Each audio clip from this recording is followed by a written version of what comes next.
So this is something I'm curious about. Can you overfund your Roth IRA? For sure. You could send in any amount of money. Now, the limits on that money have been decided by the IRS and Congress. And it's $7,000 in 2024 and 2025 for an IRA, traditional. It's $7,000 for a Roth. And for a SEP IRA, the lesser of $56,000 or 25% of your earned wages. And we had a client that miscalculated what his earned wages were. Earned wages is typically W-2 money. This client had an S-corporation that had a K-1. So he took his W-2 wages plus his K-1 and calculated 25% of that and overfunded by the amount of the K-1 money and overfunded by like 15 grand. So we caught it in the following year, and there were three options to undo this. One of the ways, a very basic way, is you call up the Edward Jones or whatever your investment house is and say, hey, I know I was only supposed to fund $12,500, but I funded $30,000 and I need to take back out $17,500.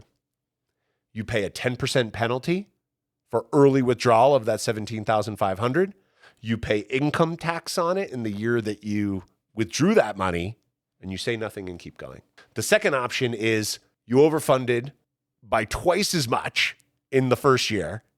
Well, you go to the second year, and on your taxes, you report the second amount that you actually funded in the first year and just leave it alone and don't actually make that contribution.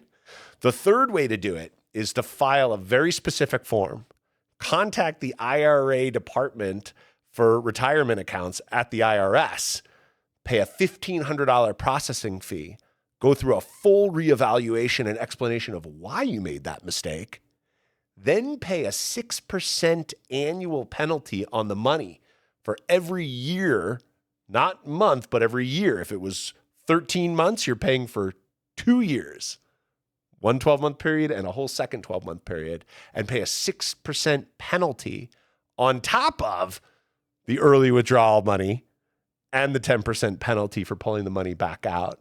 And it could get really expensive. So it's a very common thing to do. We've never, ever in a decade seen anybody get a letter adjusting it.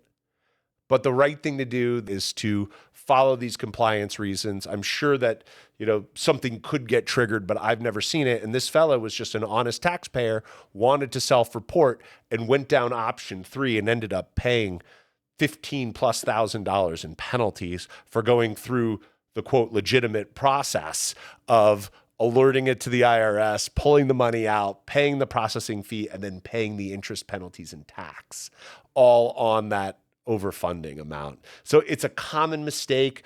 If we would have gone back and he would have been able to get proper advice from our firm, it would have very succinctly been, you only for a SEP IRA can utilize 20% or 25%, the lesser of $56,000 or 25% of the W-2. And in his calculation, he used the W-2 and the K-1.